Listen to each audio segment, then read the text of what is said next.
आसाराम को मिलेगी जमानत या जेल में ही बिताने होंगे दिन, कोर्ट में सुनवाई आज।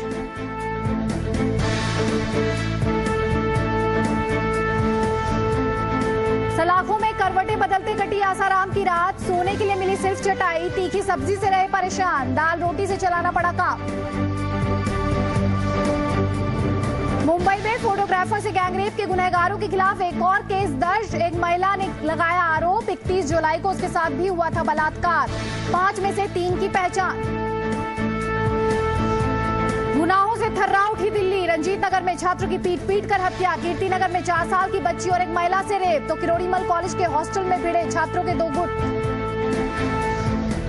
मौत को करीब से अनुभव के लिए 16 साल के एक नाबालिग ने 13वीं मंजिल से लगाई छलांग, गुजरात की सूरत का वाकया, सदमे में डूबा शहर। गुजरात में लोकायुक्त बिल पर मुख्यमंत्री और राज्यपाल में ठनी, गवर्नर ने लौटाया बिल, कुछ संशोधनों का सुझाव, लेकिन मोदी को मिला सपा का साथ। राज्यपाल तो आजकल केंद्र सरकार के एक तरीके से कठपुतली जिस तक की हो गए हैं और केंद्र सरकार उन्हें उनके माध्यम से राज्यों को निशाना बना रही, ये बहुत चिंता का विषय है। ट्विटर के बहाने नीतीश का विरोधियों पर निशाना, कहा चिड़ियाओं का काम है चींची करना।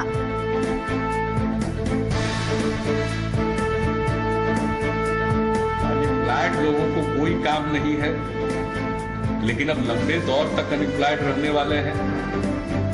शायद ही अब एम्प्लॉयमेंट मिले, रास्ता ही गलत है। कभी लीडिंग ब्रांड रहे नोकिया पर अब माइक्रोसॉफ्ट का होगा कब्जा, 5.4 बिलियन यूरो में हुई डील, आखिरी मोहर का इंतजार। ताइवान में जबरदस्त लैंडस्लाइड, भारी बारिश ने भी बढ़ाई मुश्किल, किसी अनहोनी की आशंका से सहमे लोग। एशिया कप में जबरदस्त प्रदर्शन के बाद वतन लौटी हॉकी टीम, लेकिन टीम के मन में है एक मलाल, सही होती अंपायरिंग तो एशिया कप भी होता साफ। पर जो हमारा मेन टारगेट था शुरू से ही कि एशिया कप हमें जीतना है, तो मेरे हिसाब से सभी प्लेयर्स ने अपना बेस्ट दिया। अनलकी की थोड़ा अंपायरिंग की वजह से मेरे हिसाब से वो थोड़ा हमसे वो स्टेप एक था जो रह गया। और इस समय लोकसभा में विपक्ष की नेता सुषमा स्वराज कोयले की गुम फाइलों पर कुछ बोले, चलिए सुनवाते हैं। मालूम है रात के 10-10 बजे तक बैठकर हमने खाद्य सुरक्षा विधेयक पारित किया, हमने भूमि अर्जन विधेयक पारित किया और लगातार कार्रवाई चलती रही और बिल पारित होते रहे। लेकिन अध्यक्ष जी, हमें आज ये जानकारी मिली है कि कल प्रधानमंत्री G20 की बैठक के लिए विदेश जा रहे हैं, इसलिए केवल आज का दिन बचा है उस आश्वासन की पूर्ति के लिए जो सदन में खड़े होकर के कोयला मंत्री जी ने दिया था। और इसी बीच में सुप्रीम कोर्ट की इतनी बड़ी फटकार सरकार को लगी है, उन्होंने 2 टिप्पणियां की। एक तो ये कहा कि अगर फाइलें गायब हो गई तो FIR दर्ज क्यों नहीं कराई, और दूसरी टिप्पणी तो उससे भी भयंकर थी, उन्होंने कहा ये फाइलें गायब हुई हैं या ये कवर अप ऑपरेशन है, ये कवर अप करने के लिए। इसलिए मेरा आपसे अनुरोध है कि हमारे सांसद हंसराज अहीर जी द्वारा दिया हुआ स्थगन प्रस्ताव आप स्वीकार करें और बाकी सारी चीजों को पीछे करके सबसे पहले उस पर चर्चा कराएं। श्री प्रकाश जायसवाल वक्तव्य दें, हम उस पर डिबेट करें और प्रधानमंत्री स्वयं आकर इंटरवीन करें, वरना ये सत्र समाप्त हो जाएगा 6 को, प्रधानमंत्री उपलब्ध नहीं हो सकेंगे। केवल आज का दिन हमारे पास है। मैं सदन के अपने अन्य साथियों से भी कहूंगी कि बाकी विषयों को छोड़कर आज हम कोयला फाइलों के ऊपर बात करें, प्रधानमंत्री आए और ये चर्चा यहाँ हो, हमारा स्थगन प्रस्ताव आप मंजूर करें, ये मेरा अनुरोध है। शरद यादव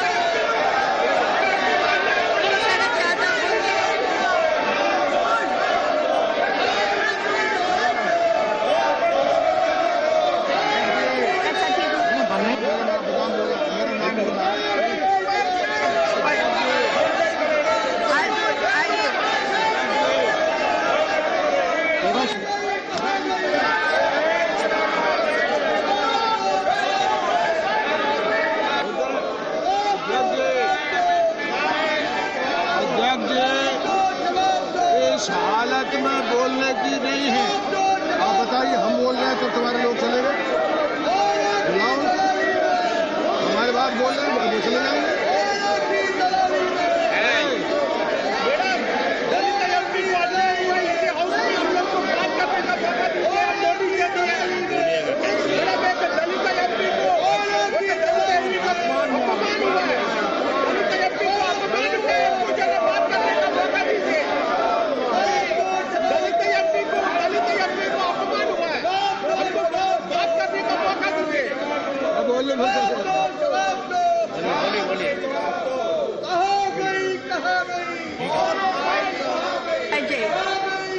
राज्यसभा की तस्वीरें आप देख रहे हैं, जहां पर विपक्ष की नेता सुषमा स्वराज ने कोयले की गुम फाइलों का मुद्दा एक बार फिर से उठाया। पीएम के बयान की उन्होंने मांग की। उन्होंने कहा प्रधानमंत्री G20 की मीटिंग के लिए जा रहे हैं, उसके बाद उपलब्ध नहीं होंगे तो जरूरी है प्रधानमंत्री इस पर बयान दें। उसी पर हंगामा हुआ। अध्यक्ष जी, मैंने पहले भी, अरे भाई चुप रह जा।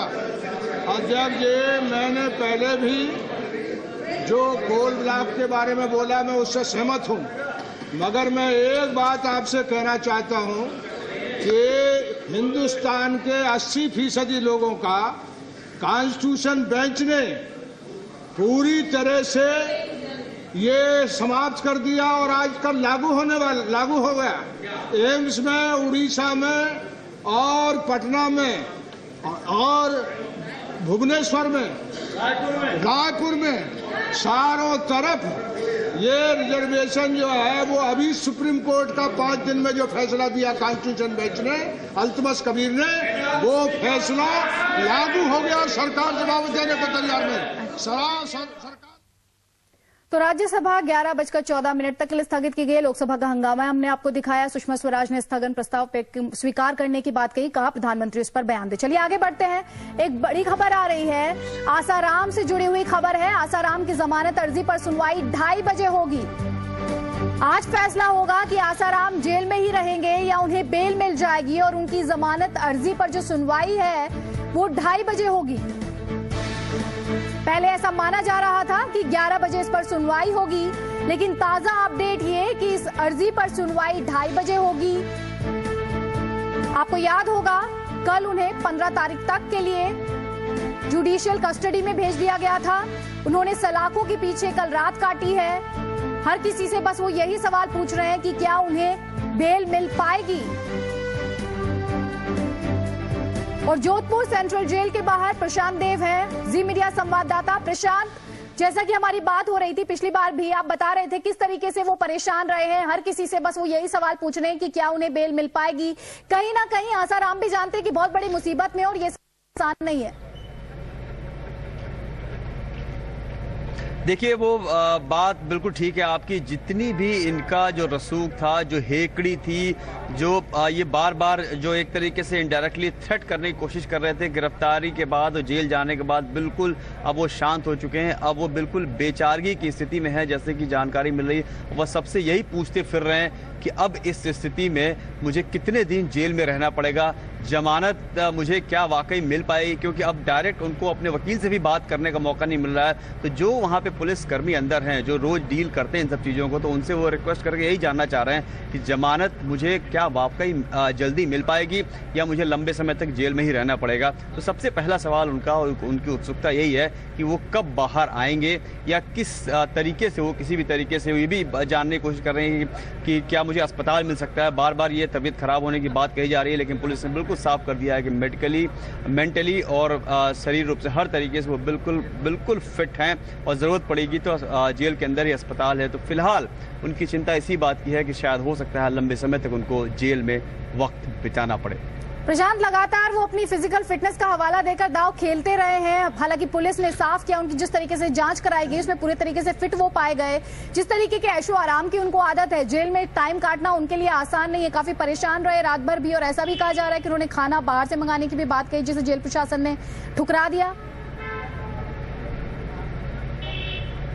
देखिए, जो जेल मैनुअल है उसके मुताबिक बिना अदालती आदेश के एक तिनका भी अंदर नहीं जा सकता, कुछ भी नहीं जा सकता। यहाँ तक कि जो चश्मा होता है आंख में पहनने वाला, वो भी अदालत के आदेश से ही उनको दिया जाता है। इसलिए कुछ भी सुविधा उनको नहीं दी गई है विशेष। यहाँ पर जो जेल मैनुअल है, जो खाना है, दाल, रोटी और जो सुबह का नाश्ता है, वही उनको खाने के लिए मिलेगा। जो एक कोठी है डिस्पेंसरी के बगल में, वहाँ उनको रखा गया है। वहाँ गर्मी भी है, बिल्कुल साधारण तौर पे उनको समय उनका कट रहा है और बेहद परेशानी है। बिल्कुल प्रशांत, परेशान तो होंगे ही, क्योंकि इस तरीके की जिंदगी जीने की उन्हें आदत नहीं है। इस बीच अपने दर्शकों को एक और बड़ी खबर बता दें, आसाराम से जुड़ी ये खबर है। आसाराम के छिंदवाड़ा के आश्रम की वार्डन शिल्पी का पता नहीं चल पा रहा है। ऐसा कहा जा रहा है कि वो 28 अगस्त को भोपाल गई थी। शिल्पी ही वो वार्डन है जिसने आसाराम पर रेप का आरोप लगाने वाली लड़की को जोधपुर भिजवाया था। तो पुलिस ने पूछताछ के लिए शिल्पी का भी नाम रखा था और अब ये खबर आ रही है कि ये जो छिंदवाड़ा के आश्रम की वार्डन है शिल्पी, इसके बारे में कोई जानकारी नहीं मिल रही है। 28 अगस्त को बताया जा रहा है भोपाल गई थी और आपको याद होगा जिस लड़की ने आरोप लगाया है पीड़ित लड़की को जोधपुर भेजने वाली जो वार्डन है वो शिल्पी ही है। प्रशांत, इस बीच जिस तरीके से शिल्पी को लेकर ये खबर आ रही है कि उसके बारे में कोई जानकारी नहीं मिल पा रही, क्या कुछ निकलकर सामने आ रहा है पूछताछ में? क्या कुछ पता चल पाया? कहाँ है कोई अपडेट शिल्पी को लेकर? देखिए, पुलिस अपनी तरफ से जरूर कह रही है कि उसको वेयर अबाउट्स के बारे में पता है, लेकिन चूंकि एक बहुत ही इंपॉर्टेंट कड़ी है वो शिल्पी पुलिस के इन्वेस्टिगेशन के लिए, इसलिए पुलिस जो है शिल्पी से जरूर पूछताछ करेगी। और ऐसी भी खबर आ रही है कि जोधपुर पुलिस बहुत जल्दी छिंदवाड़ा जाने की तैयारी में है, वहां जाकर के उसके बारे में वो पूछताछ करना चाहती है। लेकिन अभी जानकारी मिल रही है कि चूंकि उससे ये बात सबसे पहले पूछा जाएगा कि उसने उस लड़की को यहाँ भेजा कि नहीं भेजा, तो शिल्पी का ही नाम आ रहा है। अभी फिलहाल वो मिसिंग बताई जा रही है। ये आसाराम के समर्थक उसे कहीं छुपा दिया है या खुद वो छुप गई है गिरफ्तारी से बचने के लिए, लेकिन अभी वो सामने नहीं है। लेकिन पुलिस का दावा यह है कि उसको उसके बारे में पता है, जैसे ही जरूरत पड़ेगी उसको गिरफ्तार कर लिया जाएगा। लेकिन अब ये जानकारी आने के बाद पुलिस की टीम बहुत जल्द छिंदवाड़ा के लिए रवाना हो रही है। जी शुक्रिया प्रशांत। तो 2:30 बजे आसाराम की जमानत अर्जी पर सुनवाई होगी। तमाम अपडेट्स इस मामले पर आपको देते रहेंगे। एक छोटे से ब्रेक के लिए रुकेंगे। ब्रेक के बाद गुजरात में फिर लोकायुक्त की लड़ाई।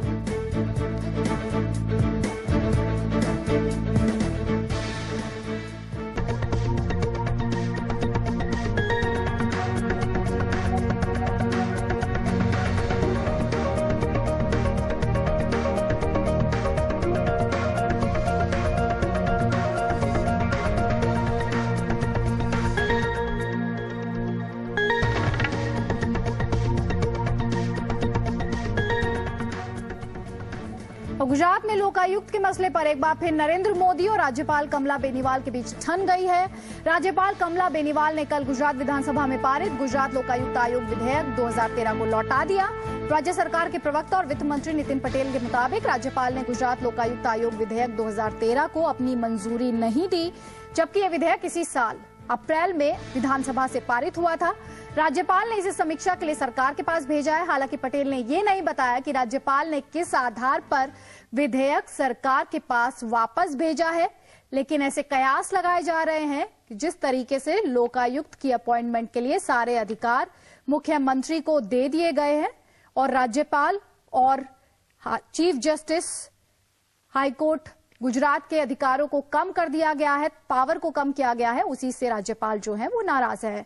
समाजवादी पार्टी ने गुजरात के गवर्नर के कदम की आलोचना की है। नरेश अग्रवाल ने आरोप लगाया है कि ऐसा लगता है कि राज्यपाल केंद्र की कठपुतली की तरह काम कर रहे हैं। वहीं जेडीयू का कहना है कि मोदी की हसरत पूरे देश को अपनी मुट्ठी में करने की है। देखिए, लोकपाल की एक चेन प्रक्रिया होती है। मुख्यमंत्री, नेता प्रतिपक्ष और 3 लोगों की कमेटी होती है जो नाम की संस्तुत करती है। फिर राज्यपालों का कौन सा बहुत सा अधिकार हो जाता, मैं नहीं समझ पाया हूँ।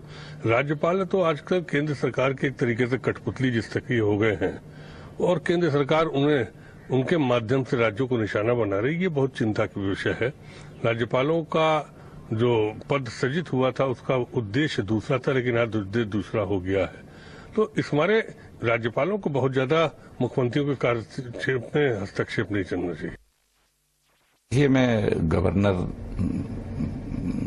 के स्टैंड का मैं समझता हूं कि उचित है। गवर्नर को ये राइट भी है वो लौटाने का बिल, और नरेंद्र मोदी जी तो सब चीज अपनी मुट्ठी में रखना चाहते हैं। वो तो पूरे देश को अपनी मुट्ठी में रखना चाहते हैं। उनकी मनोवृत्ति जो है वो तानाशाही मनोवृत्ति है। शुरू से वो जानते हैं कि उनके लोग, उनकी सरकार के लोग, वो खुद किस तरह से अगर कोई निष्पक्ष लोकायुक्त होगा, उसको अधिकार होगा, तो सारे लोग आंकट डूबे हुए हैं, नख से सर तक भ्रष्टाचार में डूबे हुए हैं, सारे लोग पकड़े जाएंगे। इसलिए वो चाहते हैं कि ये जिन बोतल में ही बंद रहे। तो सपा राज्यपाल को केंद्र की कठपुतली बता रही है, वहीं जेडीयू कह रही है राज्यपाल को अधिकार है। वैसे संसदीय कार्य राज्य मंत्री कह रहे हैं कि गवर्नर ने फैसला सोच समझ कर लिया होगा। वहीं वरिष्ठ वकील प्रशांत भूषण ने आरोप लगाया कि मोदी ने तो गुजरात में 10 साल तक लोकायुक्त किसी को बनने ही नहीं दिया था। माननीय गवर्नर साहब ने कुछ किया होगा तो कुछ सोच समझ के ही किया होगा, क्योंकि दो एक ही खेल के दो नियम नहीं हो सकते कि केंद्र सरकार पे तो हर सख्ती लागू हो, हर चीज लागू हो, प्रधानमंत्री हर दायरे में आए और मुख्यमंत्री पे सब कुछ मुख्यमंत्री पे छोड़ दिया है। मुख्यमंत्री चाहे मतलब जो मन में आए सो करे। ये नहीं गवर्नर कर रहे हैं कि एजेंट के रूप में काम कर रहे हैं गवर्नर? बिल्कुल गलत, एकदम गलत बात है। नरेंद्र मोदी जो भाजपा के सबसे बड़े नेता हैं, उन्होंने 10 साल तक तो लोकायुक्त बनने नहीं दिया और फ्रस्ट्रेट होकर जस्टिस मेहता को अपना त्यागपत्र देना पड़ा। अब उन्होंने लोकायुक्त के कानून में ऐसे संशोधन कर दिए जिससे कि लोकायुक्त बिल्कुल ही बेकार हो गया। सारे ऐसे प्रावधान कर दिए, एक तरफ यहाँ भाजपा ये ढिंडोरा पीटती है कि भाई हम तो एक बढ़िया लोकपाल चाहते हैं, हम एक स्वतंत्र लोकपाल चाहते हैं, और गुजरात में जहां उनके सबसे बड़े नेता हैं वहां पर लोकायुक्त को बिल्कुल ही खत्म कर दिया। तो इस ऐसे संदर्भ में अगर गवर्नर ने ये बिल वापस कर दिया है तो ठीक किया। ऑल्दो केंद्र में कांग्रेस भी लोकपाल नहीं लाना चाहती, कोई स्वतंत्र लोकपाल नहीं लाना चाहती, हम लोग देख रहे हैं। और बीजेपी आरोप लगा रही है कि कांग्रेस पार्टी जो है मोदी सरकार के काम में अड़ंगा डाल रही है। बीजेपी का यह भी कहना है कि गवर्नर कांग्रेस के एजेंट के तौर पर काम कर रही हैं। अगर राज्यपाल जी ने कोई आपत्तियां की हैं तो विधानसभा उसका निराकरण करेगी। हम चाहते हैं वहां लोकायुक्त बनना चाहिए, और खास करके कांग्रेस जिसका काम ही है भ्रष्टाचार को छुपाना, जिस तरह से पवन बंसल को बचाने की कोशिश की गई, जिस तरह सुप्रीम कोर्ट की फटकार के बाद अगर मिसिंग कोल फाइल्स में एफआईआर नहीं दर्ज हो रहे हैं, उनको निकालने की कोशिश नहीं की जा रही है। स्पष्ट है कि कांग्रेस पार्टी भ्रष्टाचार को छुपाना चाहती है। वहां पर जो लोकायुक्त बिल बना है गुजरात का, वो अच्छा बिल है। अगर कुछ उनकी चिंताएं हैं उसका निराकरण होगा, लेकिन कांग्रेस को राज्यपाल की संस्थाओं के माध्यम से प्रदेशों के खिलाफ राजनीति बंद करनी चाहिए। ऐसा प्रदेश जो अच्छा काम हो रहा है, नरेंद्र मोदी जी को वहां की जनता बार बार चुन रही है। गवर्नर्स को अपना पॉलिटिकल एजेंट के रूप में उपयोग कर रहे, और वहां जो जनता से चुने हुए सरकार, उनको समस्या खड़े करने के लिए राज्यपाल व्यवस्था को सरकार दुरुपयोग कर रहे हैं। हमेशा हमारा आरोप है। अब एक बार स्थापित हो गया, सरकार और कांग्रेस पार्टी इसी काम में लगे है, और वहां का गवर्नर कांग्रेस पार्टी का पहले कार्यकर्ता था, अभी भी वो कांग्रेस कार्यकर्ता के रूप में काम कर रहे। इसलिए इसमें कोई नया बात नहीं है, मगर अभी वापस भेजो तो दोबारा वापस भेजेंगे, बाद में उनको स्वीकार करना पड़ेगा। तो केंद्र सरकार तो एजेंट के तौर पर इस्तेमाल कर रही है राज्यपाल को, लेकिन राज्य सरकार का क्या, जो तमाम ताकत जो है मुख्यमंत्री के हाथ में दे देना चाहती है लोकायुक्त को लेकर। एक छोटे से ब्रेक के लिए रुक रहे, तुरंत लौटेंगे। ये है Zee media, India's largest news network, और आप देख रहे हैं जी न्यूज। ये है जी न्यूज। और इस वक्त की बड़ी खबर ये कि दोपहर 12 बजे के बाद प्रधानमंत्री राज्यसभा में बयान देंगे। कोल ब्लॉक आवंटन से जुड़ी जो गुम फाइलें हैं, उन्हें लेकर संसद में हंगामा हुआ था। लोकसभा में विपक्ष की नेता सुषमा स्वराज ने कहा क्योंकि प्रधानमंत्री G20 की मीटिंग में शिरकत करने के लिए जा रहे हैं तो जरूरी है प्रधानमंत्री आज ही ये बयान दें। 6 तारीख को जो सेशन है ये खत्म हो रहा है और 5 और 6 तारीख को G20 समिट है। ऐसे में प्रधानमंत्री देश से बाहर होंगे और इसीलिए प्रधानमंत्री आज दोपहर 12 बजे के बाद राज्यसभा में बयान देंगे। तो कोल ब्लॉक्स आवंटन से जुड़ी फाइलों के गुम होने को लेकर संसद में जबरदस्त हंगामा देखने को मिला। लोकसभा में विपक्ष की नेता सुषमा स्वराज ने स्थगन प्रस्ताव पेश किया और कहा कि प्रधानमंत्री को इस मामले पर बोलना चाहिए। और अब बड़ी खबर ये कि प्रधानमंत्री दोपहर 12 बजे के बाद राज्यसभा में इस मसले पर बोलेंगे। इस खबर पर तमाम अपडेट्स आपको देंगे। अभी एक छोटे से ब्रेक के लिए रुक रहे हैं, ब्रेक के बाद भी खबरों का सिलसिला जारी है। अब बने रहिए जी न्यूज के साथ। ये है Zee media, India's largest news network और आप देख रहे हैं जी न्यूज।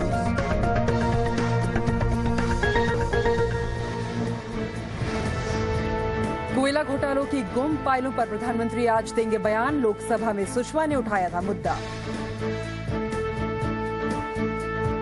सबसे पहले उस पर चर्चा कराएं, श्री प्रकाश जायसवाल वक्तव्य दें, हम उस पर डिबेट करें और प्रधानमंत्री इस पर आकर इंटरवीन करें, वरना ये सत्र समाप्त हो जाएगा 6 को। प्रधानमंत्री उपलब्ध नहीं हो सकेंगे। केवल आज का दिन हमारे पास है। मैं सदन के अपने अन्य साथियों से भी कहूंगी कि बाकी विषयों को छोड़कर आज हम कोयला फाइलों के ऊपर बात करें, प्रधानमंत्री आए और ये चर्चा यहाँ हो। गुजरात में लोकायुक्त बिल पर मुख्यमंत्री और राज्यपाल मिठानी, गवर्नर ने लौटाया बिल। बीजेपी ने जताई आपत्ति, मोदी को मिला सपा का साथ। राज्यपाल ने तो आजकल केंद्र सरकार के एक तरीके से कठपुतली जिस तक हो गए हैं और केंद्र सरकार उन्हें उनके माध्यम से राज्यों को निशाना बना रही, ये बहुत चिंता का विषय है। ट्विटर के बहाने नीतीश का विरोधियों पर निशाना, कहा चिड़ियाओं का काम है चींची करना।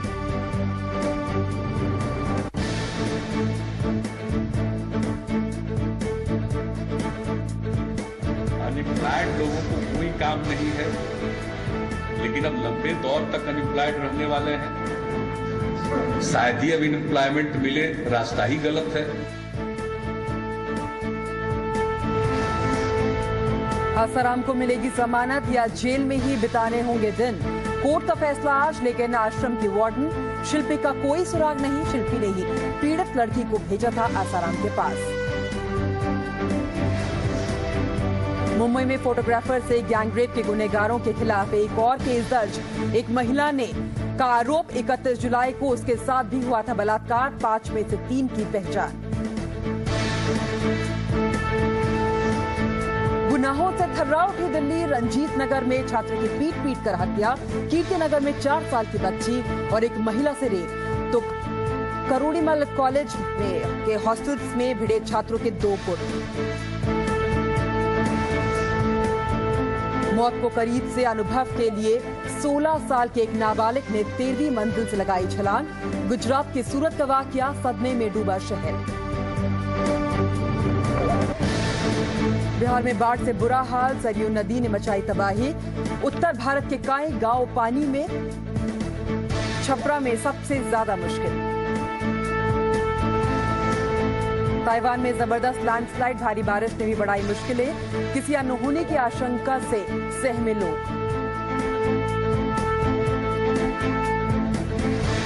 एशिया कप में जबरदस्त प्रदर्शन के बाद वतन लौटी हॉकी टीम, लेकिन टीम को मन में है एक मलाल। सही होती एम्पायरिंग तो एशिया कप भी होता साथ। पर जो हमारा मेन टारगेट था शुरू से ही कि एशिया कप हमें जीतना है, तो मेरे हिसाब से सभी प्लेयर्स ने अपना बेस्ट दिया। अनलकी की थोड़ा अंपायरिंग की वजह से मेरे हिसाब से वो थोड़ा हमसे वो स्टेप एक था जो रह गया। नमस्कार, स्वागत है आपका जी न्यूज में और मैं हूं पायल भुयन। दुनिया एक और बड़े युद्ध की तरफ बढ़ चुकी है। सीरिया पर हमला करने के लिए अमेरिका पूरी तरह तैयार है। अमेरिकी राष्ट्रपति बराक हुसैन ओबामा ने हमले के लिए अमेरिकी संसद की मंजूरी मांगी है, जबकि रूस और चीन अमेरिका के इस सनक को आत्मघाती कदम कह रहा है। इस बीच रूस ने अपना एक वॉरशिप जासूसी के लिए सीरिया के आसपास भेजा है और सीरिया यूनाइटेड नेशन से अपील कर रहा है कि उस पर हमला न किया जाए, क्योंकि इससे अलकायदा को फायदा मिलेगा। लेकिन ओबामा फिलहाल कुछ सुनने को तैयार नहीं है। वो बस संसद की मंजूरी का इंतजार कर रहे हैं। सीरिया के चारों तरफ अमेरिकी सेना ने आधुनिक हथियारों की फील्डिंग लगा दी है।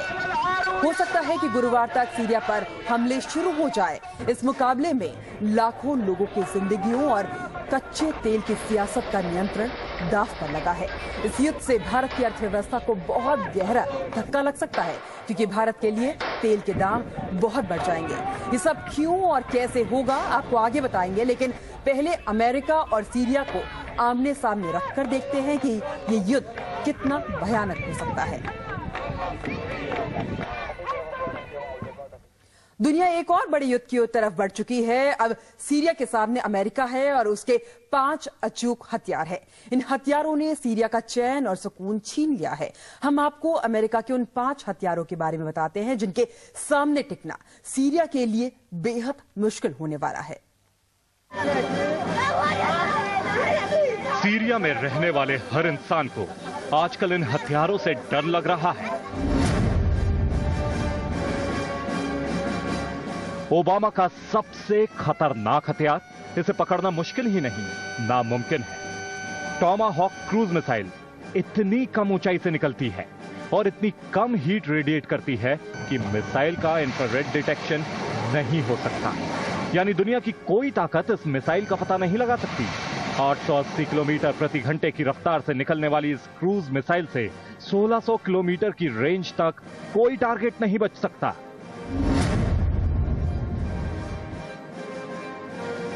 ओबामा का सबसे भरोसेमंद हथियार F-16 फाइटर बॉम्बर जेट। यह अमेरिकी एयरफोर्स के रीढ़ की हड्डी है, जिसे तोड़ना किसी के बस की बात नहीं। दुनिया के सबसे असरदार फाइटर जेट में वो ताकत है जिससे वो हवा में ही दूसरे प्लेन को गिरा देता है, इसके बाद जमीन पर अपने टारगेट को ध्वस्त कर देता है। 3220 किलोमीटर की रेंज में इस फाइटर जेट से कोई नहीं बच सकता। तुर्की के नाटो बेस और जॉर्डन के एयरबेस से F-16 fighter bomber jet Syria के किसी कोने को तबाह कर देंगे।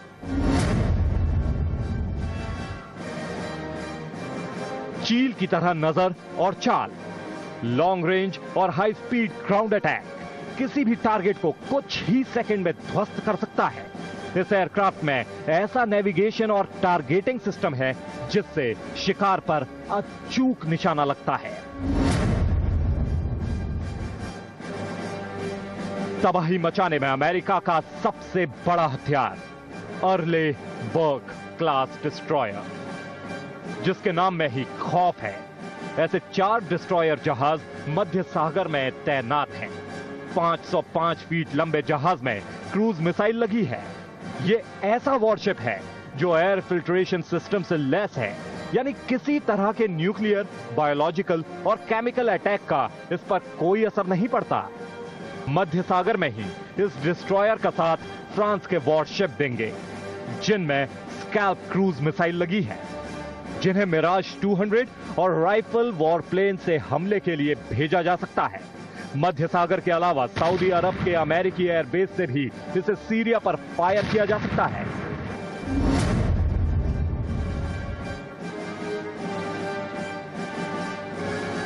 बड़ी जंग में ओबामा के सबसे बड़े हथियार लाल सागर में अमेरिका का हैरी ट्रूमैन और ईरान की खाड़ी में निमित्ज न्यूक्लियर पावर वॉरशिप हैं। ये सीरिया पर एक के बाद एक ताबड़तोड़ हवाई हमले करने में सक्षम है, लेकिन इनका इस्तेमाल तभी होगा जब जंग बड़ी हो और दूसरे हथियारों से अमेरिका का काम नहीं चल पा रहा हो। ब्यूरो रिपोर्ट, जी मीडिया। और क्या सीरिया अमेरिका को जवाब देने के लिए तैयार है? जंग की तैयारी सीरिया ने किस तरह की है, ये आप देखिए इस रिपोर्ट में।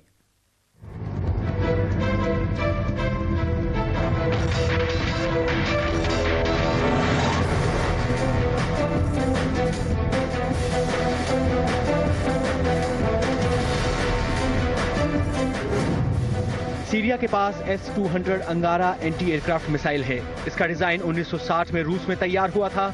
यह मिसाइल अमेरिकी एयरक्राफ्ट को उड़ाने के लिए सक्षम है। अभी 2 एयरबेस पर सीरिया ने ऐसी 8 मिसाइलें तैनात कर रखी हैं। S-300 anti aircraft missile, Syria के पास ये सबसे आधुनिक मिसाइल है। यह मिसाइल सीरिया को रूस से मिली है। मिसाइल में सबसे आधुनिक रडार सिस्टम लगाया गया है।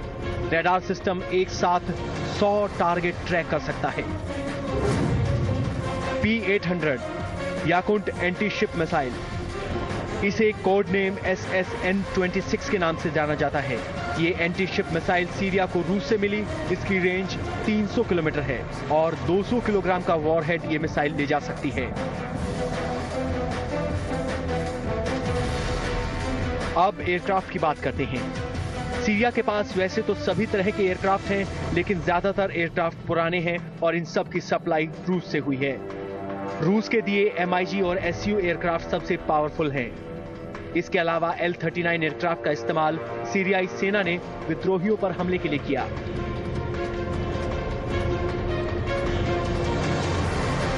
सीरिया की मदद के लिए रूस के वॉरशिप्स भी हैं। रूस पहले ही कह चुका है कि उसका एक वॉरशिप और एक परमाणु पनडुब्बी मध्य सागर में तैनात होगी। हालांकि ये दोनों कब तक मध्य सागर में हमला करने के लिए तैयार हो पाएंगे, ये साफ नहीं है। सीरिया पर अगर अमेरिका हमला करता है तो ऐसे में दुनिया के कई देशों की अर्थव्यवस्था पर इसका सीधा असर पड़ेगा, खासतौर से उन देशों पर जिनकी अर्थव्यवस्थाएं तेल आयातक अर्थव्यवस्थाएं हैं। उनमें चीन, भारत, इंडोनेशिया, थाईलैंड और तुर्की शामिल है। सीरिया पर अगर अमेरिकी हमला हुआ तो भारतीय अर्थव्यवस्था पर इसका सीधा असर होगा। जानकारी के मुताबिक हमला होने की स्थिति में अंतर्राष्ट्रीय बाजार में कच्चे तेल की कीमत में जबरदस्त उछाल आएगा। भारत अपनी घरेलू जरूरतों को पूरा करने के लिए तेल का 80% आयात करता है। डॉलर के सामने घुटने